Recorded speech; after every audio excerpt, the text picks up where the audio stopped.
Two things. You hear me? Okay. Lost a few, but amazed some of you are still hanging in here. So anyway, we'll take you through lunch. Two things. One, Deeks Insurance. Deek Sr., now retired, approached EFC back in 1995. And his thought was that evangelicals, because of our lifestyle, if I use the Nietzschean term, would be a better insurance risks than the average Canadian. But he wanted to, the point was you had to form kind of a group. And so he approached DFC and said, if someone's a member of a church that is linked to one of your denominations, can we use that as forming our group? And we said, sure, sounds like an interesting idea. So that's kind of, they have an evangelical insurance plan, and yeah, I'm not a salesman for them, but we have agreement with them that they can use our denominations as their group. And so that's kind of the origins of the evangelical group plan. Secondly, in my ad-lib response to questions about demonic influences and so on, principalities, powers, rules, authorities, I think I'm a political theorist. I'm not a theologian. When I think of those four terms, I think in terms of political structures and authorities within structures. Some I realize, was reminded, see principalities as demonic. So if you understand that the principalities cannot be reformed, you're reconciled. Right? And so, forgive me if I tripped up. If you have books you can recommend to me on the issue, I'd be grateful, because I'm still trying to sort it through. But I always look at those four terms as kind of a territorial, through the lens of what a state is. And you have authority structures, you have legitimacy, you have issues of territory, and again, kind of the spiritual dynamic. And so just the qualification. Take that stuff with a grain of salt. But the point, I think the background point I was making is that we need to do a lot more thinking, because Paul isn't, it sounds like Paul assumes his readers know what he's talking about, right? And so, but there's, again, the point is that the battle's not against flesh and blood. So, Canadian political creed, the veneration of choice, and the eclipse of conscience. I've alluded to some of this already. Oh, one last thing. You need to come to our table. There's a lot of resources. I don't have to take them all the way back to Ottawa with me. So there's stuff I mentioned earlier. We have a toolkit on palliative care. Our government is, very few Canadians have access to high-quality palliative care, but you all have access to assisted suicide. So a booklet on that, free. One on pornography, the harms of pornography. And then another booklet is really for churches to settling refugees. It's kind of welcome the stranger. So it's kind of a guide through what that looks like. So again, they're all free. Take them. So we live in a liberal democracy. So I want to talk about the democracy part. Democracy is rooted in the idea that we're of equality of each person. And in Canada, over time, they, and that each person then has, as a citizen, and has voting rights, because over time, we kind of expanded that to, to include women and then Indigenous people and so on. So the term person is kind of expansive. But the idea is that we elect a government which then manages and directs the state. And the principle is that the majority rules. Charles Taylor, an eminent Canadian political philosopher from McGill and Oxford, he warns in some of his writings that the logic of democracy can become that of ethnic cleansing. If you take majority rule seriously, that the majority imposes its will, or the state then imposes its will with the support of the people, then you can become kind of very nationalist. We see this rise of not just populism, but a kind of a race-based populism. Again, the idea of nation-state originally was as one kind of ethnic group that believed the same thing and formed the state, right? So it was the idea of a nation-state. He also says, when a democracy, either you have civilized coexistence of diverse groups, or you have new forms of savagery, where the other, the person that doesn't fit your idea of who should be a citizen, who should be part of the state, are marginalized, oppressed, pushed to the margins. Are you aware of the debates in Israel right now? And it deals with the nature of their democracy and the role the courts play. And whether can the courts overrule the elected parliament, or should elected parliament have supremacy over the law? We have those debates when you deal with Section 33 of the Charter. So Section 33, the notwithstanding clause. So as a late addition to the Charter, but the idea is that government passes legislation. The legislation is now tested by the Supreme Court, whether it complies with the Charter, with the Section 2, 7, 15, and so on that I talked about earlier. And the government can then, if they lose the court case, they can invoke the notwithstanding clause, notwithstanding the court's decision or conclusion that the law is unconstitutional. We will reenact the law. And then under the Section 33, you have to do that every 5 years. So in Quebec, on its laws regulating the use of French, it violates the Charter, but they invoke the Section 33 notwithstanding clause. And now what's happening is governments are now just, rather than waiting for the courts to tell them it's unconstitutional, they kind of think it is, and so they just invoke Section 33 right off the bat. So Bill 21 in Quebec that restricts public servants from wearing religious symbols, they just pass the law and invoke Section 3 right off the bat. Now there's court challenges trying to wiggle around that, but and so the issue is, is Parliament sovereign, or does the rulings of the court override? So that's the liberal side. So you have democracy, majority rules, and you're hoping that it's, as Taylor says, civilized coexistence.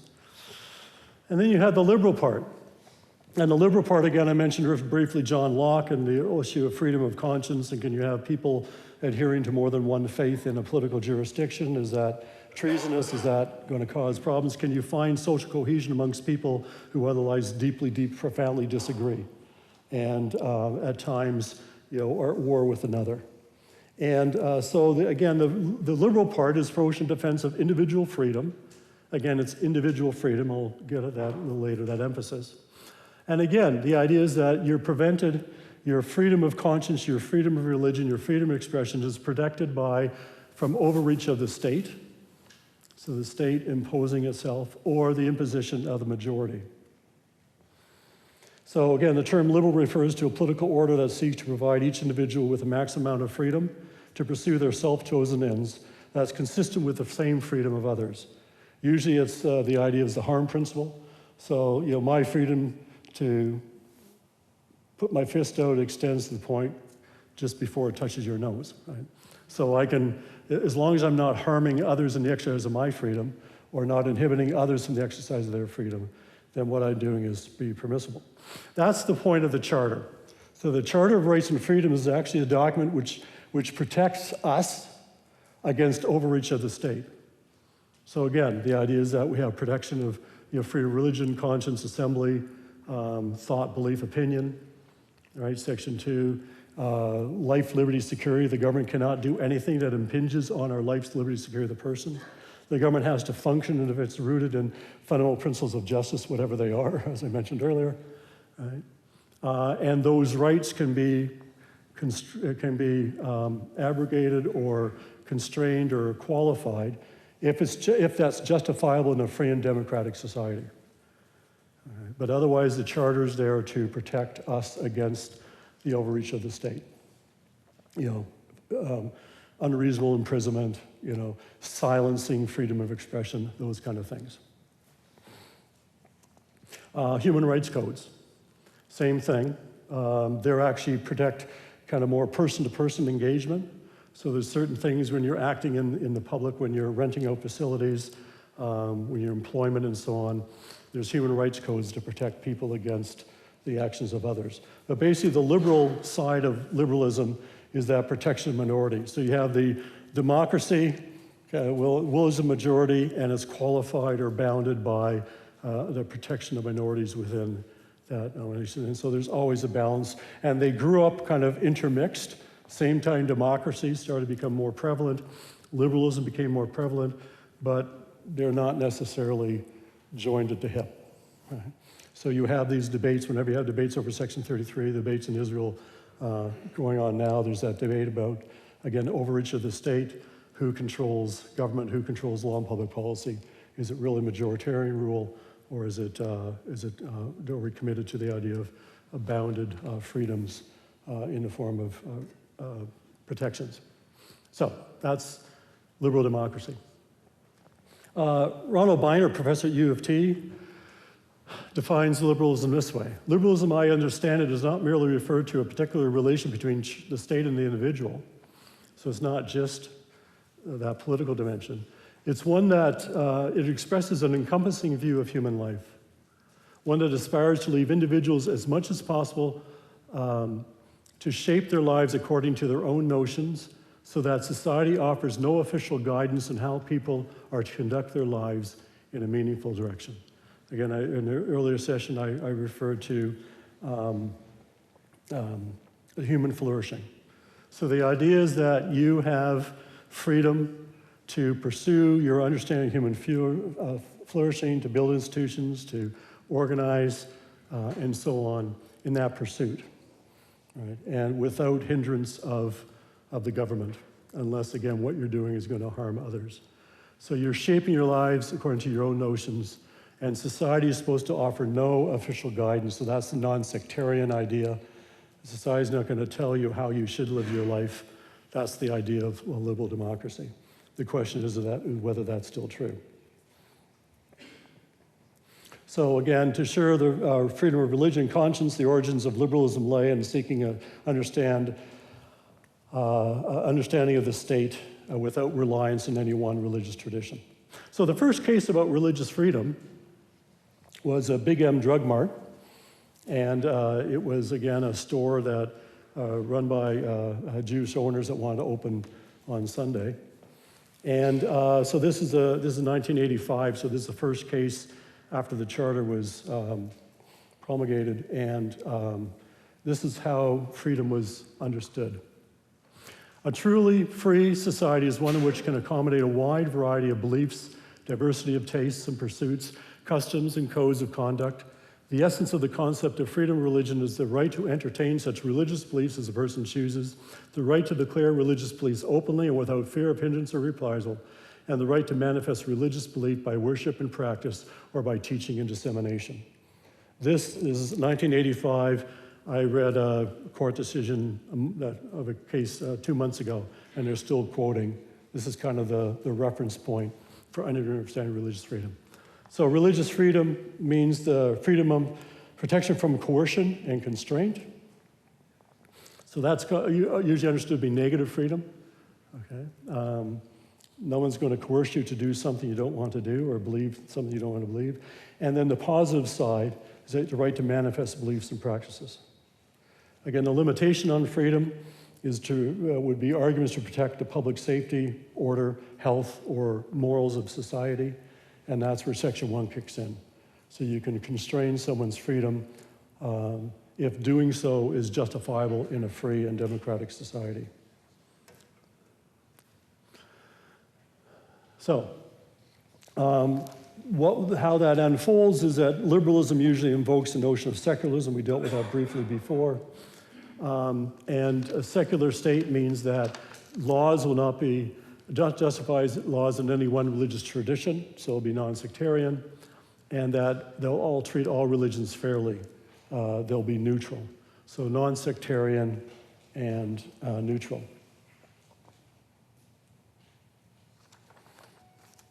Now, an example of the first, non-sectarian, is the Lord's Day Act. So we used to have a thing called the Lord's Day Act, which meant that larger stores would be closed on Sunday. And this was challenged by a group of people who wanted to open their stores on Sunday. And in the court decision, it said, it is recognized that for a great number of Canadians, Sunday is a day when their souls rest in God, when the spiritual takes priority over the material, a day which to them gives security and meaning because it's linked to creation and the Creator. is a day which brings a balanced perspective to life and opportunity for man to be in communion with man and with God. In my view, however, as I read the Charter, it mandates that the legislative preservation of a Sunday day of rest should be secular.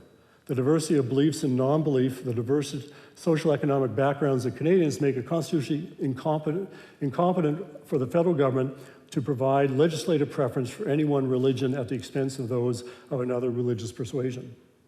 So what the judge is saying here is that you can have a common pause day, so you can make a sociological argument that it's really healthy for society for most businesses to close down on the same day and allow families to do family stuff and allow you to pursue leisure and so on, right? But you can't root it in a religious presupposition, the Lord's Day.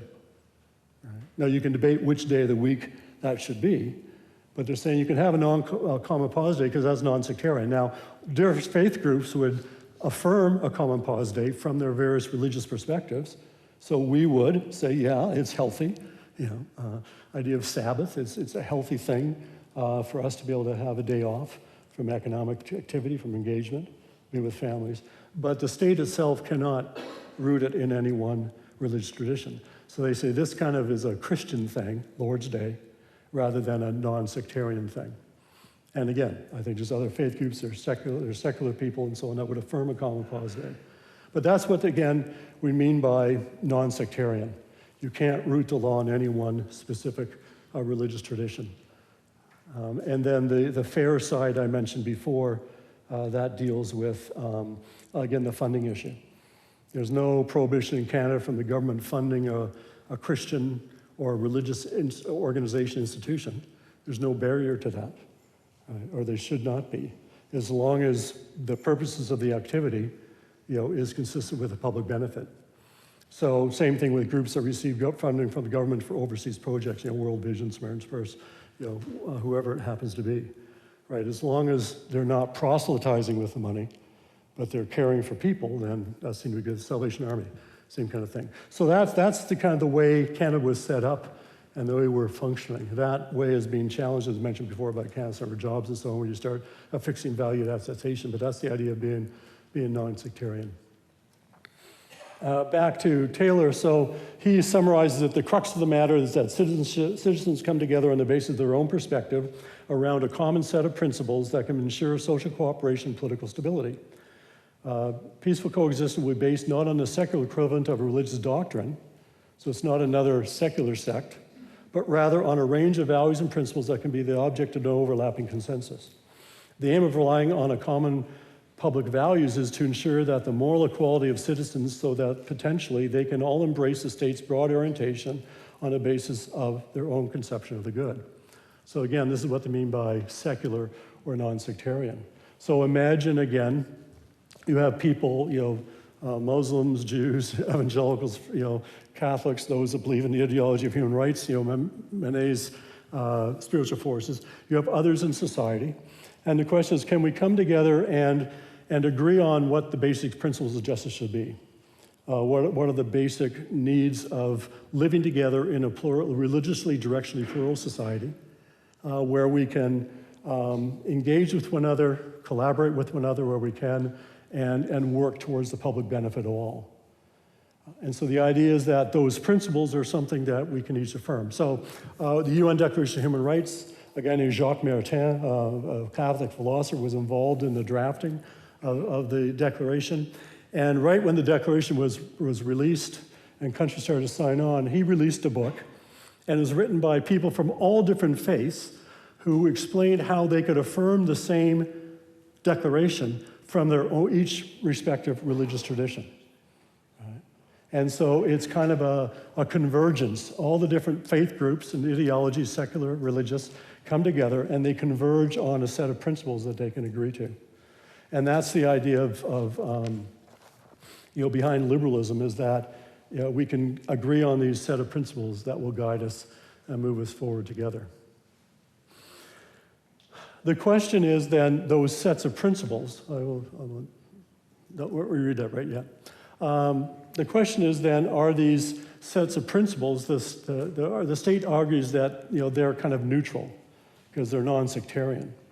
But are they actually neutral? Because they are a set of principles, there are a set of values, right? And so the state is taking side. What I call, it has a political creed. There is a creedal element to that. So again, the charter, you know, the freedoms, equality rights, protection of life, liberty, security of person, that comes from someplace. Now, you can see it as kind of a convergence, but nonetheless, it's still a creed. And often in the Supreme Court, you're in battles with people who assume that that creed is kind of neutral, right? It's uncontroversial, and it's just something we can all accept and move ahead with. And of course, the problem comes when it gets interpreted differently. So there's a case arose about education in Quebec where a Catholic school, Loyola, a high school, was teaching ethics from a Catholic perspective, and the province was mandated that all education be done from a secular perspective, which they thought was neutral, right? Something everyone could agree with. And so the Catholic school challenged the idea that they had to teach ethics from a secular perspective rather than a Catholic perspective, because they're a Catholic school. So this went up to the Supreme Court. So we, in our factum, we argue that no, actual neutrality is a myth. You know, there is no neutral vantage point from which you can assess and look at all different perspectives.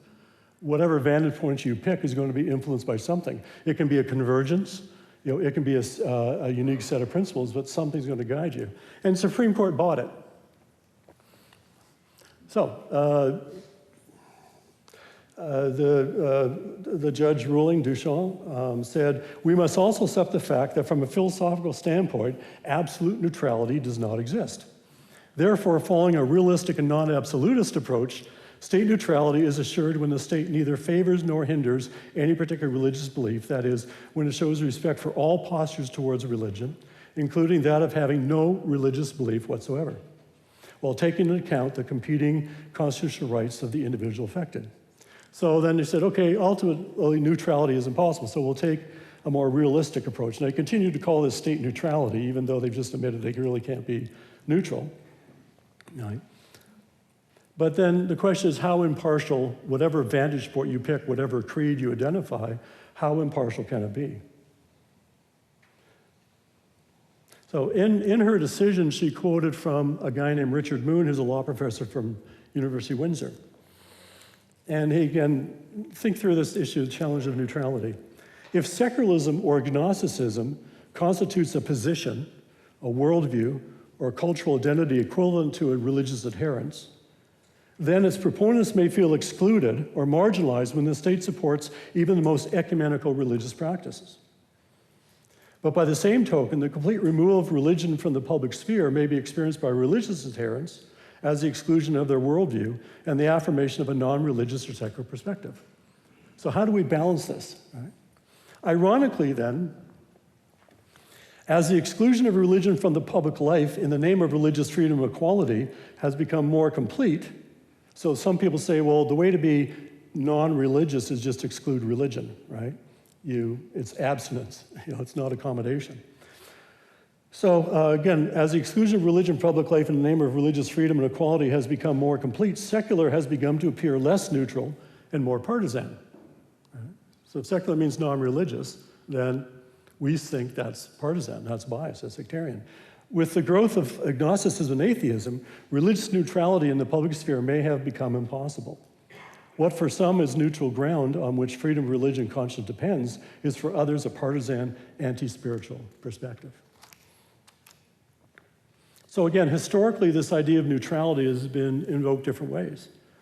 So one is that you treat all the competing religious views with respect, and you try to, as you think about laws and you think about public policy, you try to accommodate as best you can the various perspectives, and so you try to be fair and non-sectarian. Or when you're dealing with religion, you just exclude it. And this happened in a case in BC. So the question was, there was a reading resource for kindergarten grade 1 that talked about same-sex parents. And the school board decided, a teacher wanted to put it on a recommended resource list, not that the book would be distributed, but the students would have access to it, and the school board said no.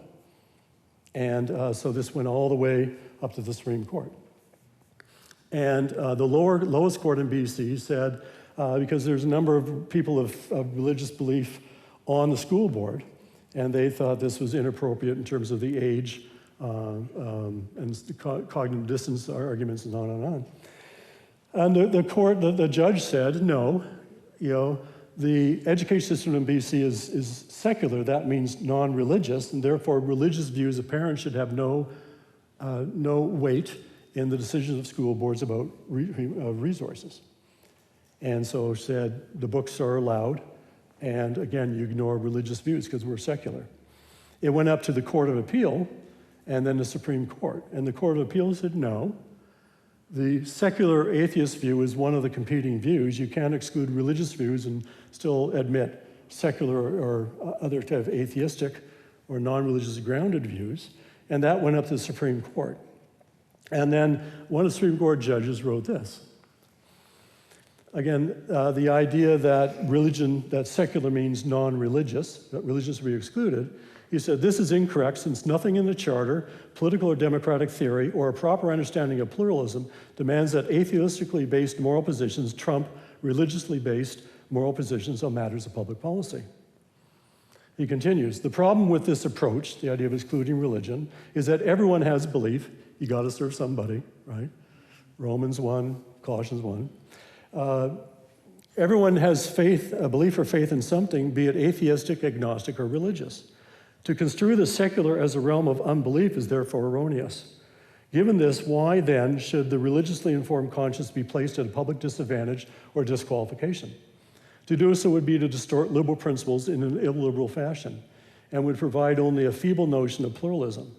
The key is that people will disagree about important issues, and such disagreement, whereas it does not imperil community living, must be capable of being accommodated at the core of a modern pluralism. So again, the idea is that what we're trying to do is find a consensus on our rules, the rules governing our living together, without direct alliance on any one comprehensive doctrine, any one directional vision of life to be non-sectarian. And then there's two elements to this.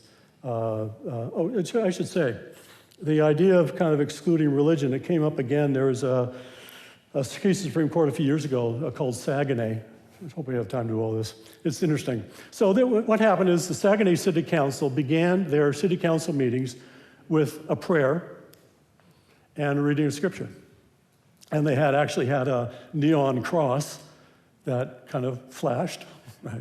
And they did that beginning of every, and they prayed, and they did this beginning of every city council meeting. So there's an atheist who liked to attend city council meetings, interested in what's going on in the city, who was offended by this, right? And he said, if they want to pray behind closed doors, that's fine, but to make the prayer part of the city council meeting, and it was kind of very much a Catholic prayer, he said that's not on. And so an interesting thing is that when the Supreme Court looked at this view, they actually treated his view as under the section of freedom of religion, because they had nowhere else where's the Charter talk about atheistic perspectives? It really doesn't. I think they should have argued under freedom of conscience, but they treated him as a religious view in terms of trying to accommodate his request. And what the Supreme Court did is the Supreme Court advocated for abstinence. So they thought the best way, the most neutral way of dealing with the prayer is not to have a prayer. But is that neutral? So at lunch, let's say, I've been invited out for lunch, but let's say I want to, a bunch of us get together and say, hey, someone wants to kick a soccer ball around, and someone wants to throw frisbee, someone has a football, wants to throw it around, and someone else said, no, let's not do any of that. Let's just sit and talk. And we debate and debate. We can't come to conclusions, so we end up sitting and talking. Is that a neutral? Or is that actually one of the positions, right? And so having no prayer isn't neutral. But again, the Supreme Court tells us the idea that maybe at some points abstinence is the best approach. So again, the Supreme Court's kind of conflicting on these things.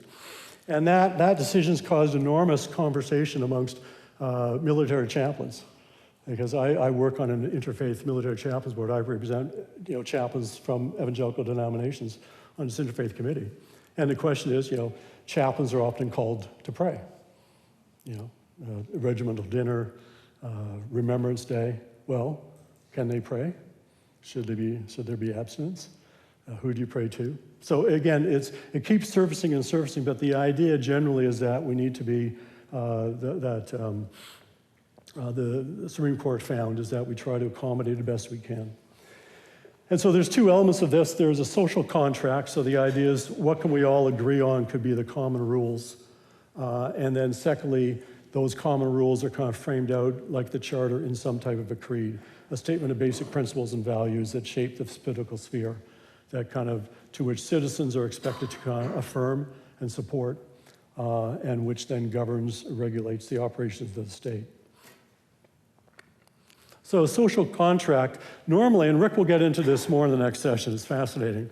Usually, when you're trying to, back in the 1700s, when you're trying to imagine a basis for a state, which isn't too Catholic or too Anglican, right, or Calvin, too Reform, you're trying to find that. You think, okay, where else can we go from besides Scripture, which will be subject to various interpretations by different, Christian traditions? Where can we go? And so they envisioned idea of a social contract. So you imagine the preconditions. So before we had the state and government, we had people and communities, and on what basis would they decide to form a government, and what would be the nature of the government, and what would be the common rules, right? So no matter how you do that, so they envisioned a state of nature, and the question is, what's your view of the state of nature? Again, Rick will cover this next session, but if you think the state of nature, like Locke did, is kind of idyllic, peaceful, right? And so you have people that already kind of get along, but they want to form a state for common interests, for common goods. Well, then the state will, be framed with the presumption that people are basically good and collaborative.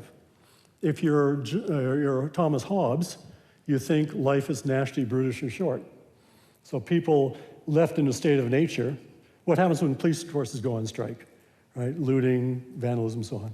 So you need a really authoritarian state to impose a law, right? And you're really aggressive in confining people's activities so they're not a war against war. My point is, I said Rick will get more into this, but again, the idea is that any notion of that founding will invoke a certain understanding of who we are, a human nature, about human flourishing. When you talk about justice, what's the good to which justice is framed? And so again, what will be the nature of the social contract? That has strong bearing on how we understand what our rules are and how those rules are interpreted and applied. And when our view of human nature and understanding changes, which is what I'm saying it's doing in Canada, then whatever rules we already have in place will start being interpreted differently. So the interpretation of the Charter will shift depending on how we understand human flourishing to be. And again, the result will be either you'll have a creed, some type of constitutional document, statement of values or principles. And it'll either be, as I said, kind of a convergence of the views within it, or it'll be drawn in from some other place. And it'll be detached from the various worldviews of people engaged in society. And so it'll be kind of a universal set of principles which are detached from any one underlying source. Again, it's not neutral. A creed is not neutral. It's going to take sides. And it's not fully non-sectarian, because there is, again, it's taking sides in debates. It'll not be immutable, so either in its language or interpretation. So, that's why, again, the Charter is the Charter, but again, something has to frame our interpretation of it. My argument is that the more robust that political creed becomes, the more things we add to it, the more likely it's going to be seen to be taking sides. It's no longer minimal, but it's going to start showing its bias.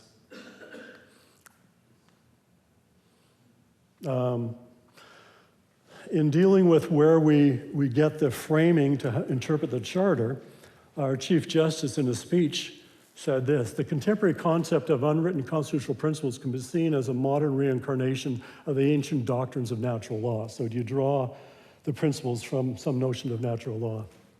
Like those conceptions of justice, the identification of these principles seems to be presuppose the existence of some kind of natural order. So our rules are drawn from natural order, natural law, right? Unlike then, however, it does not fasten upon theology as a source of the unwritten principles that transcend the exercise of state power. It's derived from the history, values, culture of the nation, viewed in its historical context. So we're not going to ground our laws in some notion of natural law or presumed order. I think of transcendent order, right? Because religions will have a lot to say about what that natural law, what that order looks like.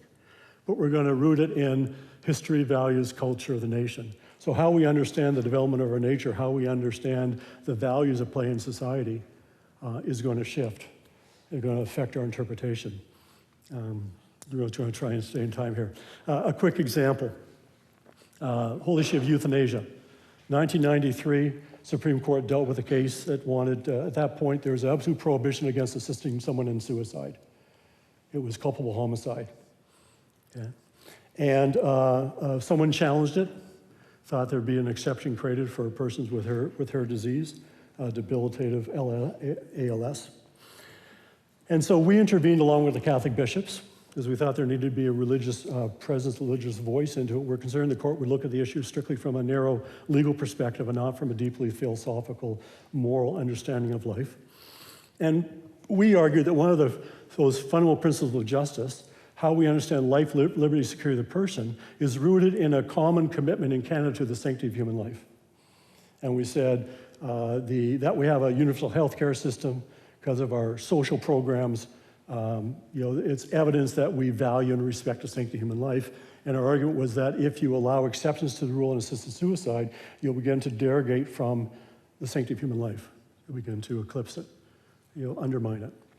The Supreme Court bought it 5-4.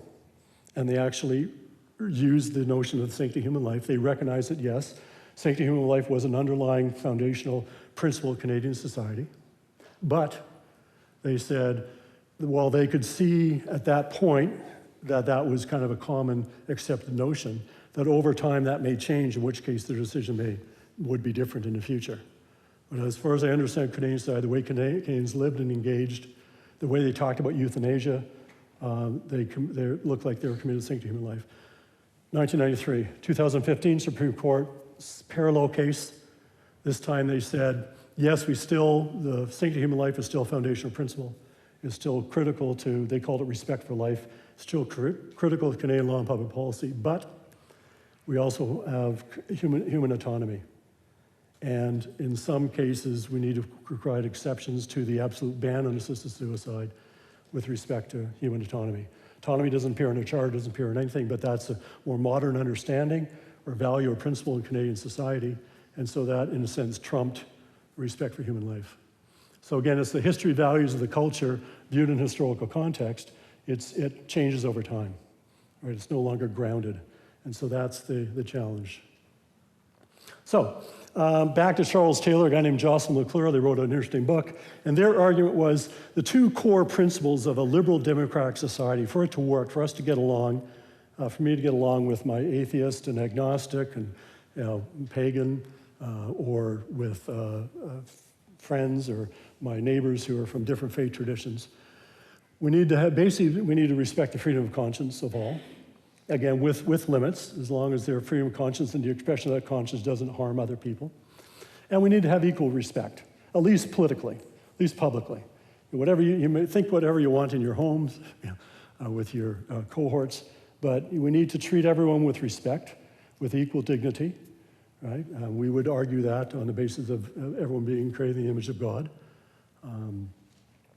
And those are kind of the basic things. If we get those two things right, then we'll find a basis for collaboration, for working together for the public good, roads and sewers and, all those kind of things the government will do. Okay. Taylor warns that when you start adding to that basic, fundamental principles, you're going to become more sectarian. So he focuses on two. One is individual emancipation. So the idea is that you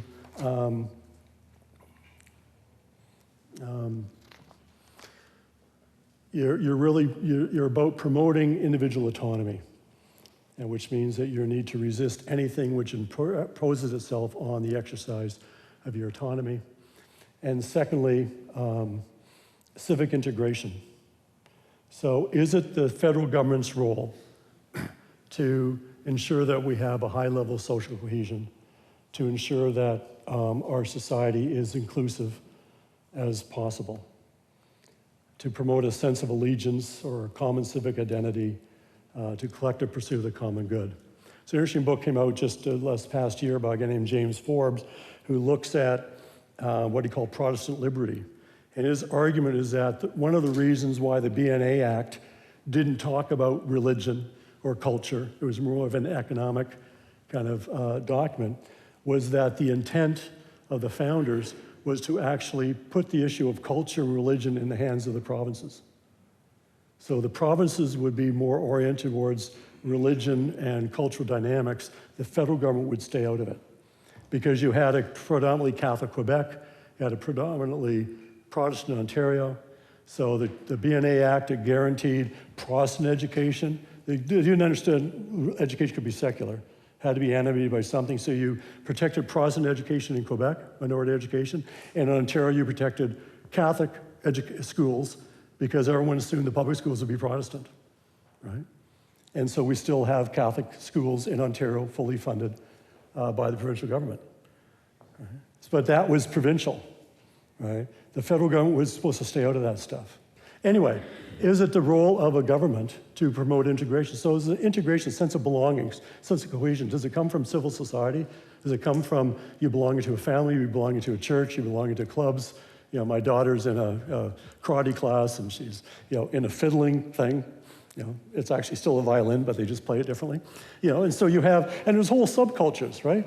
We have 3 geriatric horses, but when we used to ride, there's a whole subculture of people who ride horses, right? Where we live beside 2 dairy farms, and there's a whole subculture of farmers, right? And so where does cohesion come from, right? Does it come from civil society, does it come from all those organizations, or is it something the state must guarantee? Because once the state decides that integration is its role, the question is, on what, about what do we integrate? So, emancipation of the individual. Emancipation from what and to what? So the government thinks its role is human emancipation, is promoting human autonomy. You know, you're being emancipated from what? Traditions, habits, you know, culture. You get the, you know, it's got to move some ways. So when you, whatever that thing is you're emancipating people from, and whatever is that which you're emancipating people to, it's going to invoke some notion of what the common good is about. Okay? So it presumes a concept of human flourishing and purpose. So, just before COVID struck, I was at a gathering. It was groups of people, advocates for people with disabilities, really concerned about the expansion of assisted suicide beyond those who are near death, but those who have severe critical conditions, because that would encapsulate anyone with a severe disability would then qualify for euthanasia. And in a sense, what happens is the protection of the law against euthanizing those people has been eclipsed for people because of their vulnerability, right? We're protected, you know, from euthanasia, because I'm relatively healthy, et cetera. But people with severe disabilities are not. So they're really concerned. There, I don't think the 2 cabinet ministers showed up.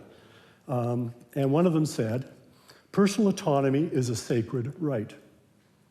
A sacred choice to be able to make the choices for yourself, about yourself, and the life you choose to live. So their whole thrust behind legalizing assisted suicide and making it increasingly available is to respect that sacred right.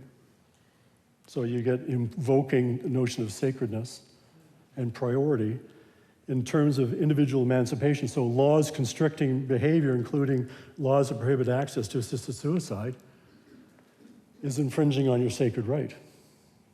Challenging that sacred right, what's that, heresy? Blasphemy?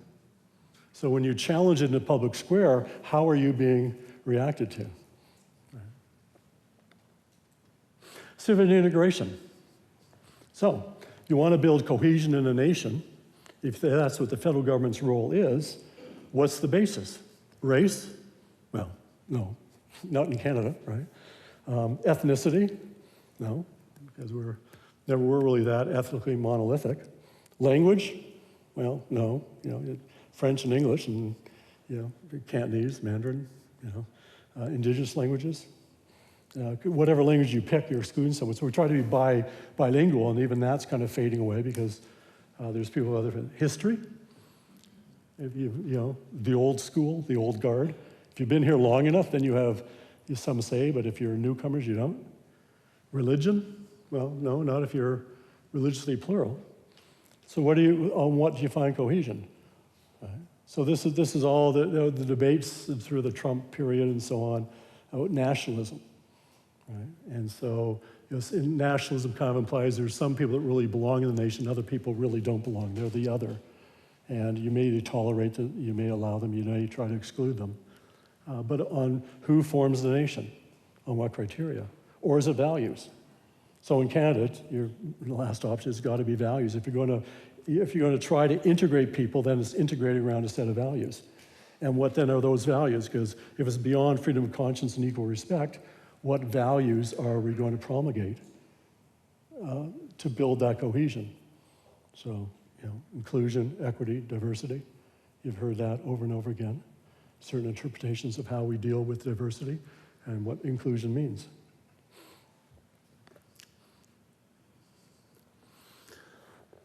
So,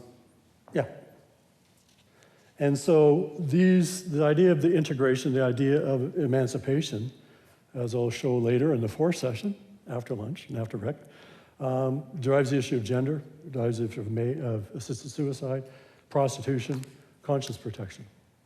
So all those kind of get wrapped up in that idea of whether it's part of the state's role to foster individual emancipation and to foster kind of civic integration.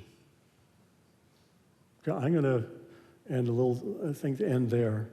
And questions?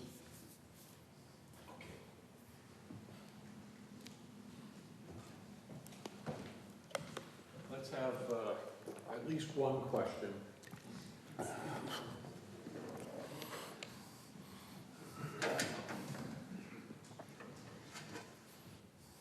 Do you feel it? I mean, sorry. Again, what is the purpose of government? What's the purpose of the state? Is it non-sectarian? Is it fair in how it treats people? Or is all of a sudden the state, federal government seeing part of its role to promote some additional values and visual principles that guide our society? And again, what are the values, what are the principles that will help this court interpret the charter? And if it's not based in some sort of natural law or Christian frame or Muslim frame or whatever, what will shape and guide the interpretation of those principles? So something's got to be behind it interpreting, and either that's something that's a convergence of things that reasonable people can kind of agree on, or there's being a certain set of principles and ideas of values that are being promulgated that can be used in interpretation. So. I hope this makes sense. It sort of follows along the line of what you addressed previously about spiritual principalities, powers, and so on. You're going to get me in trouble again, aren't you? Sorry? You're going to get me in trouble again. No, I hope not. It's just, I sort of moved in my own perspective on this from the idea that there's a kind of unconscious, incoherent, unintentional, ad hoc kind of thing going on in the world. And people are just sort of stumbling along in the dark. They don't have Christ, so what do you expect? And I sort of moved to a position now where I kind of see a more deliberate, conscious, coordinated, anti-Christian, anti-Christendom thing that's kind of coming down from the top. And I realize you're out there trying to establish a bulwark to protect us from what's coming down the pipe kind of thing. But from a Christian point of view, the average layperson like me, what are we actually confronting? Is it just, like you said, it's not a neutral, secular government just trying to muddle along. there are actually people talking about the need to get rid of Christendom and Western perspectives on life, sanctity of life, etc. So it's more like asking you for a comment about that kind of thing. I mean, Christendom is gone. We're post-Christendom. And if you look at those numbers in terms of church attendance, just in terms of the presence and influence of Christianity, as in Brockville recently, and you have, the kind of the center building of justice, in Brockville overlooking the river, and peering into the U.S., right? Surrounded by churches, big churches. So back then, the Baptists really built, they built churches that look like Presbyterian and Anglican, right? So there's this, and that's faded, right? And we can get into that. So I think actually it's not an attack on Christianity alone or per se, it's an attack on transcendence. So I think what's going on is it's the presumption that there is a created order, back to worship the creator rather than the creature, rather than, that there is a natural order, that life is best lived in congruence with that order, that ordering, that there are natural limits that we grapple with, and farming, whatever industry you're in, you're dealing with nature. And again, it's that transcendent frame. So back to Charles Taylor, wrote a book, The Secular Age. It's literally, that thick. And my book is much shorter, so it's available. So it's this, and basically he tells the story of what it's like now to live in a society, and I think Rick will touch on this again, what's it like to live in a society where you don't need to think about transcendence. You can, but it's not necessary. So any area of life, it's not, you go back several hundred years, and you couldn't imagine life without the transcendence, without some notion of God, without, understanding, the sun and the moon or the environment to be kind of, there's spiritual animations in that, kind of a pagan, understanding or a Christian understanding. I mean, that's eclipsed. It's something now, it's private. Privately, you may think about God and God's sovereignty, but in terms of life in society, you don't need, the transcendence has been eclipsed. And I think the question is, how then do we live a life where that transcendence has been eclipsed? So, I mean, I don't have my notes, but, Nietzsche, God is dead. What he was saying is that at that time in European history, he tells the parable of the madman. So a guy who runs into the city square, the town square, and says, says, God is dead, right?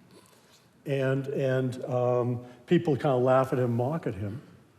But what he is saying is that at that point, he was an atheist, but what he is arguing is that at that point in, mid-1800s or so, that even though people claimed to be Christian and, went to church and so on, in effect, they had killed God. It had become kind of a dry rituals. And that what they do is they assert values rather than norms or principles. So the idea is you have a created order, and God's given us norms to live by, and we reject that because we've killed God. And so in its place, we assert values. So when you use values as a word for principles, you're adopting Nietzsche's language of an environment where you've rejected God's transcendence, and you're creating your own rules, your own values. So the Superman, the Übermensch that he talked about, which gets into kind of Hitler and anyway, that it was someone who actually has rejected transcendence and has asserted their own values, decided what rules to live by, but will actually live by them, and kind of believe in them so that it rises above. The word lifestyle, I think I used it earlier, I shouldn't have. Lifestyle is Nietzsche's language for how we create how we're going to live without God. So, he talks about, where do we find redemption? Where do we find cleansing? In search of a sun, so we've detached planets from the sun, and planets are drifting through empty space. the unbearable lightness of being is what results. It's cold and dark because we rejected transcendence. So I think what they're trying to do is saying if we're going to reject transcendence, it's my colleague David Gressy became, his commissioning service for, becoming president of the EFC was this past Monday. And he started off with John Lennon's 1971 song, Imagine There's No Heaven. Imagine if you try, no heaven above, only sky. So what do we do when we reject transcendence? I think that's what's going on.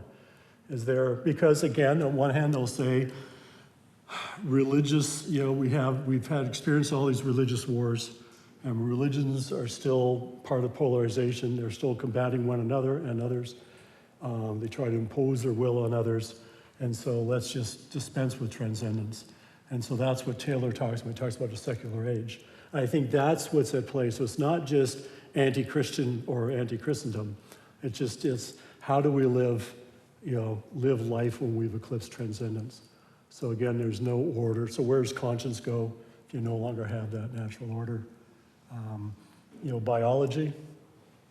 If my identity is different than my biology, biology used to be understood to be determinative. Well, maybe it's not anymore.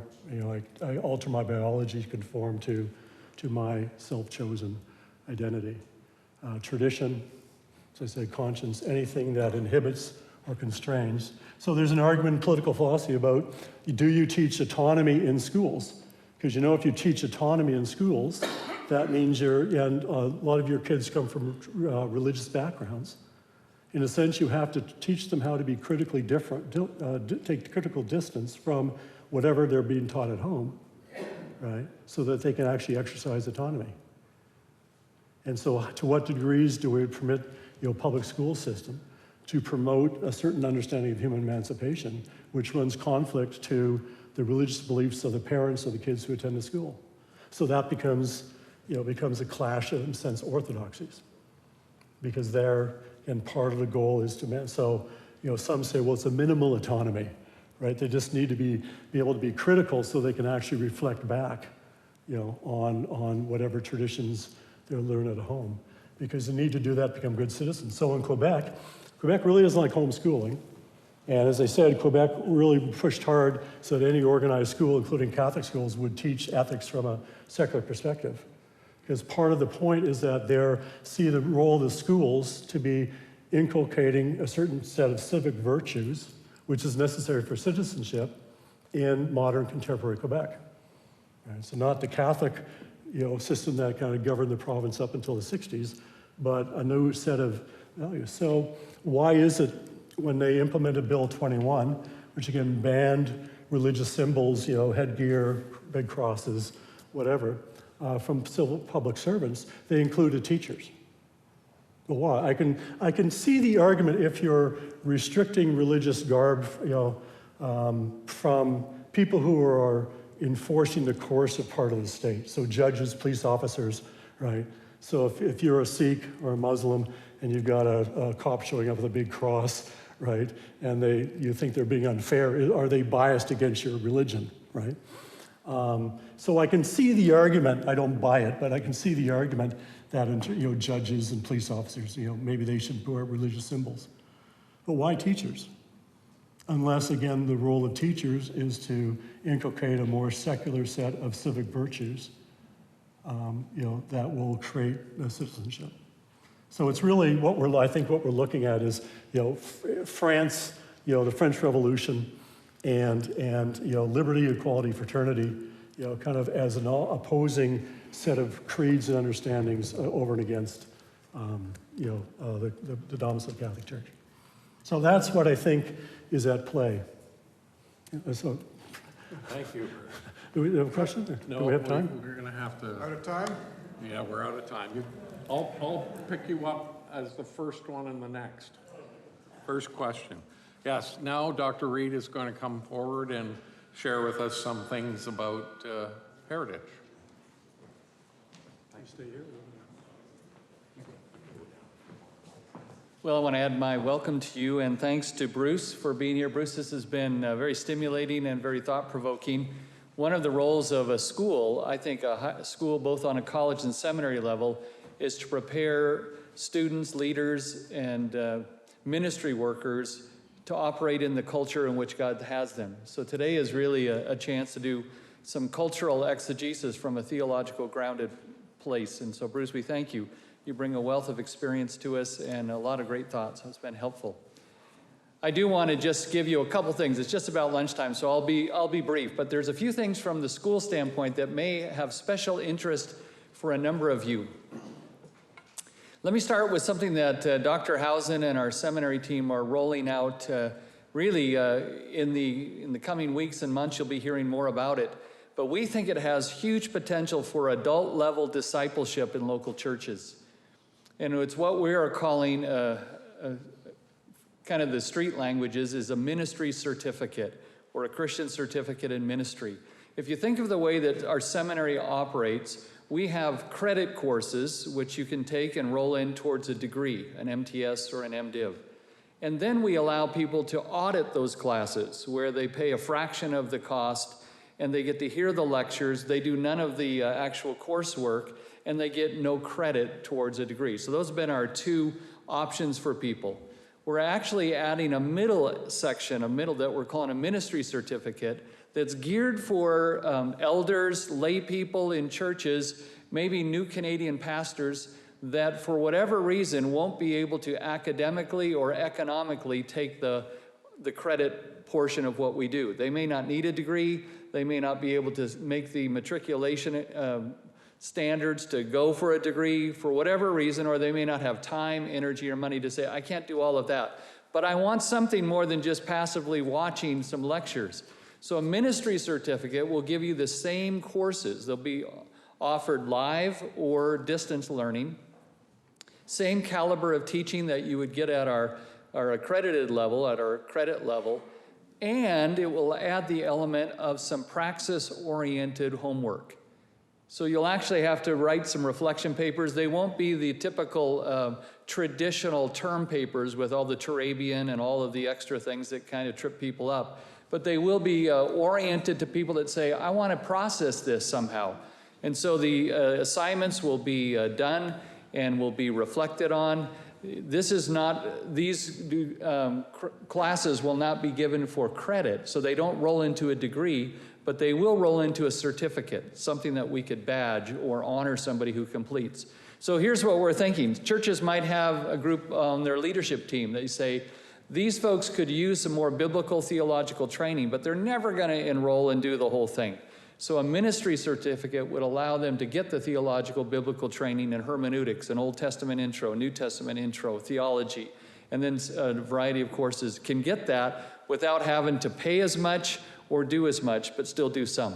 So you'll be watched for that. We'll be giving you more information. We found that there's some traction with people saying, I'd like to do that, because I do want the training, I do want to learn more, but I don't need the degree. So that's where we are. We still are offering degrees, and we're still looking for people that say, I want to come in and do the full thing. And that's kind of still our bread and butter. That's still our core. But this is a way we think we can serve the church in a way that kind of scratches where some itch. So that's one thing I wanted to, if you'd like more information on that, Dr. Housen, myself, a number of us could talk to you about that. And Godfrey and the team will be giving out some information that will be disseminated widely. Second thing that I want to highlight for you is related to the new seminary building. If you look out this window, you see a bare piece of property that we hope soon will have shovels in the ground. It's been a long road, the application process, the design process, and then getting the requisite city permits has not gone nearly as fast as some of us would have wished. But those who are veterans in this go, yeah, it's about how long it takes. So whenever I tell people it's taken longer than what we wanted, they just kind of have a wry smile and said, yeah, that's what we found out too. So the latest breaking news that I got this morning is that we are 2 items away. They're both legal matters. The one is getting a dissolution clause that we don't owe any money to Fellowship National. So Tim, you and all the boys at Feb Central and National will have to, we don't owe any money, and I guess at one point we did. So we need a letter from them, and I think we're getting that. And then there's one piece our lawyer has to do because the new site plan actually overlaps 2 parcels. It overlaps some of this parcel and some of that parcel, and we have to sign something that says we know that. So we're down to those two things. In other words, all of the specifics about the build and the dimensions and all of that has been cleared off. And we're hoping possibly even this week or next week we'll have the final approvals, which would allow us to put shovels in the ground. We've tendered the different parts of the trades, and they're getting all online. And so, Lord willing, you'll start to soon see some activity of clearing the trees that aren't going to stay and starting to put some shovels in the ground. And the build is to somehow take, if all things go well, which we know doesn't always go that way, about 12 to 14 months. And so our hope would be that if we can start in May, Lord willing, maybe fall 2024, that would be operational. We're delighted the board has given the green light. God has blessed us on the financial side. We still have to raise some money, but we are within striking distance and have pledges that have really given us a strong confidence that we can go forward. So we can rejoice in God's goodness. It's been an amazing thing to watch, actually. Over $15 million pledged this far. And for a school like ours, that's just out of the world. And we only can give credit and glory to God for his goodness among his people. The last thing that I'll mention, I'm going to ask Godfrey Thorogood to come on up, is this is our 30th anniversary year. 30 years ago, Heritage started, formed by a stream of two churches, London and Central. Some of you are here are grads of one of those schools. They came together to form Heritage in 1993. So as part of our 30th anniversary celebration, we have a few things that we're going to do that we think can glorify God and strengthen and bless others. And I've asked Godfrey, who oversees our alumni area as well as internships and partner churches, to mention a few of them, and then I'll give you one last one. Good, thank you, Dr. Reed. 4 things I'll mention to you by way of special events over our 30th anniversary year. The first is on Saturday, April the 29th, and that will be graduation day. And we praise God at this point, as long as they finish well and get all the grades they need, we are anticipating 90 students graduating from Heritage, 40 in our college and 50 from our seminary, and we rejoice in that.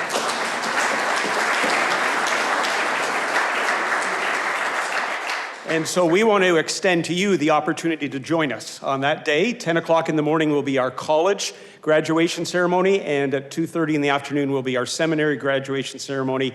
You're invited to one or both, but in order to come, you have to reserve tickets because we have limited space. Family and friends, obviously from those who are graduating, along with our faculty and staff, will be joining us. So as of this week, for each of those ceremonies, we have 100 tickets available. And an email went out to all of the churches on our email list earlier this week from myself, giving you the contact name to email in order to reserve tickets for that. So for you and folks from your church, we just invite you to extend that invite and then make sure you reserve tickets for one or both of those. June 24th, our alumni committee is taking the lead on many of the events during the 30th anniversary year. And we are planning that afternoon from 1 until 6 p.m. on that Saturday, a family fun fair. And we just invite you to come. We invite you to extend the invite to anyone who's connected with our Heritage family. You come yourselves, bring your family, bring your children, bring your grandchildren, your aunts, uncles, cousins, nieces, nephews, even your in-laws are invited to join us on that day. So it's going to be a great time just to celebrate together. We will have a stage set up, and we are approaching Heritage musicians over the decades to do a kind of a mini presentation during that time as well. And that'll be out, we're praying it'll be outdoors. It'll be rain or shine. We'll have a full pulled pork buffet dinner for you that day as well. And so please join us just in celebrating, and again, bring your family along and join with us. We're making it very reasonable, $10 an individual, $20 for any 2 from immediate family, and then 3 or over from the immediate family, the cost will be $30, all inclusive. And so we're looking forward to that. As we launch into the fall, on Tuesday, September 12th, will be our annual Convocation Chapel. Again, we invite you to join us for that, from especially as pastors and ministry staff from our churches. Pastor John Mahaffey from West Highland Baptist Church in Hamilton will be our guest speaker that day. And it'll just be a wonderful morning, 11:30, as we gather together to launch into the new school year. And again, we invite you to join us. If you come from your church as ministry staff, then Dr. Reed and I would like to host you for lunch afterwards as well, and then just have an opportunity briefly to interact with you about the life and ministry of Heritage. And then on Saturday, October the 21st, starting at 5 p.m., we are planning a 30th anniversary banquet. You'll get more details as that comes out, but that'll be a great evening for us to celebrate God's faithfulness over the years, through the good times, through the challenging times, and just see the hand of God at work. Again, details for the program are being worked out. Again, keeping the cost reasonable, it'll just cost $35 per individual, include a full buffet dinner, as well as, Lord willing, as Dr. Haken is working on this for us, a copy for every individual or couple of the 30-year history book of Heritage College and Seminary. So please join us. If you got any questions, please let us know. And I will add one last event that happens right after the banquet. The banquet's the 21st of October. We'll send you all these dates. You probably won't remember them all, but we'll give you an email that lines them all out. But on the 23rd to the 26th, which is a Monday to Thursday, we're having a first ever pastoral ministry couples retreat up at MBC. So we're partnering with John Friesen and the team up at Muskoka Bible Conference, Muskoka Bible Center, and we're having an event that is really a marriage enrichment for pastoral couples. And we're gonna, as a school, be able to give some scholarships to our grads. You'll be hearing more about that because we believe that we want to invest in, especially those that are married and in ministry. We know there are some special tensions that come with that. And we want to give special attention to how to deal with some of those challenges that come. So it will be limited to, I think, about 50 couples. And we hope to see a number of Heritage grads be part of that. So that's the kind of latter part of October, 23 to 26. Again, you'll hear more about that coming up. Well, those are just some of the happenings. If you have questions for us, we have a number of tables out. Our alumni group has a table. We have our books. I'm so thankful that we have the big complement of books. And I'll close with, you were given a copy of Dr. Barker's book today. You may or may not know that we've launched Heritage Seminary Press. And this is actually the third volume that we have launched. Dr. Michael Haken is our general editor. Dave Barker had volume 1 of this that came out a while back. This is volume 2. These are stories and songs of David. And then Michael Haken has a little book out that we publish. We have hopefully doing about 3 a year of our faculty and some of our key people that are ready. So we just think that's another way we as a school are trying to serve the broader community. And we're glad you're part of that. Let me just pray for our lunchtime, Barry, and then we'll let everyone go. Father, I thank you that we could be here today. We thank you for what Bruce and Rick are sharing with us. Some of it is troubling and discouraging to us, and yet we come not as those who are hiding or prone to resignation. We come as those who believe that you have promised through Jesus, your Son, to build your church, and that the gates of hell will never prevail. And so, Lord, we don't just look to ourselves to somehow turn this around and win the day. We look to you to accomplish your purposes. So thank you for giving us a better understanding of the cultural setting in which we live and work and move. But I pray you would also give us that firm, confident, stabilizing conviction that you can work through people like us to bring the light and the hope of the gospel to a society that needs it, that is adrift. And so we thank you for this day. I pray you would challenge us, but also ignite a passion to be faithful witnesses of yours until the Lord Jesus comes. And now as we enjoy some time over lunch, Lord, make the community time, may the conversations be edifying and enriching, pleasing to you and helpful to us. We pray this in Jesus' name. Amen.